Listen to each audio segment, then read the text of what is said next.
টানা 2 মাস ধরে পিএইচির জল সরবরাহ বন্ধ থাকায় চাষের মাঠে থাকা শ্যালো মেশিনের জল খেতে হচ্ছে গ্রামবাসীদের। কেননা তাদের এলাকায় কল আছে, কিন্তু কোনোভাবেই সেই কল দিয়ে পানীয় জল মেলে না, আর সমস্যার সমাধানে কোনো উদ্যোগ নেই প্রশাসনের।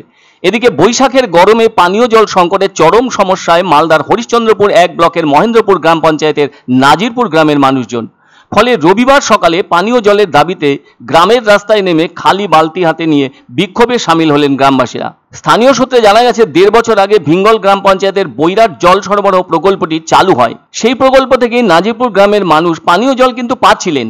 সব মিলিয়ে 8 মাস ধরে পানীয় জল পেয়েছেন গ্রামবাসীরা। এরপর দীর্ঘ 2 মাস ধরে জল থেকে বঞ্চিত আছেন। এদিকে অন্যান্য গ্রামে জল সরবরাহ হলেও এই গ্রামের মানুষ পানীয় জল পাচ্ছেন না। পিএইচই দপ্তর থেকে শুরু করে স্থানীয় প্রশাসনকে বিষয়টি জানানো হলেও কোনো হিলদোল নেই প্রশাসনের বলে অভিযোগ। বাসিন্দাদের বাড়ি বাড়ি প্রকল্পের পাইপ লাইনের সংযোগ থাকলেও দীর্ঘ 2 মাস ধরে বাড়িতে জল আসছে না।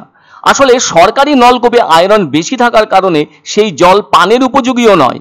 নিজের বাড়ির ট্যাপে জল না পাওয়ায় হাফ কিলোমিটার দূরে থাকা ওই শ্যালো মেশিনের জল এনে খেতে হচ্ছে গ্রামবাসীদের। স্থানীয় বাসিন্দা তফিকুল ইসলাম বলেন, তাদের গ্রামে 160টি পরিবার আছে। এর মধ্যে 100টি পরিবারে এখনো ট্যাপ কল কানেকশন হয়নি। মাঠ থেকে শ্যালো মেশিনের জল এনে খেতে হচ্ছে তাদের। স্থানীয় পঞ্চায়েত সদস্য আব্দুল কাইয়ুম বলেন, প্রশাসনকে বিষয়টি জানানো সত্ত্বেও কেউই গুরুত্ব দিচ্ছেন না। পিএইচির চাঁচল মহকুমা সহকারী ইঞ্জিনিয়ার সুমিত ঘোষ বলেন, কি কারণে জল সরবরাহ বন্ধ রয়েছে সেটা খোঁজ নিয়ে দেখবেন। তবে শুধু যে মালদার গ্রামেই জল পাচ্ছেন না মানুষ তা কিন্তু নয়, এমন জল পাওয়া থেকে বঞ্চিত হয়েছেন জলপাইগুড়ির একটি গ্রামের বাসিন্দারা। এখানেও 2 মাস ধরে পিএইচির জল সরবরাহ বন্ধ রয়েছে, আর তাই ওখানকার বাসিন্দারা পানীয় জলের সমস্যায় ভুগছেন। তবে অনেক সময় চোখে পড়ে পানীয় জলের কল থেকে অযথা জল পড়ে পড়ে নষ্ট হচ্ছে। অন্যদিকে জল ধরে রাখার ব্যবস্থা না থাকায় জল সংকটের পরিস্থিতি আরো কঠিন হয়ে পড়ে। আসলে জলের আরেক নাম জীবন। সেই জীবন যদি বন্ধ হয়ে যায় তাহলে তো জীবনের মূল্য সব ক্ষেত্রেই গুরুত্বহীন হয়ে পড়বে।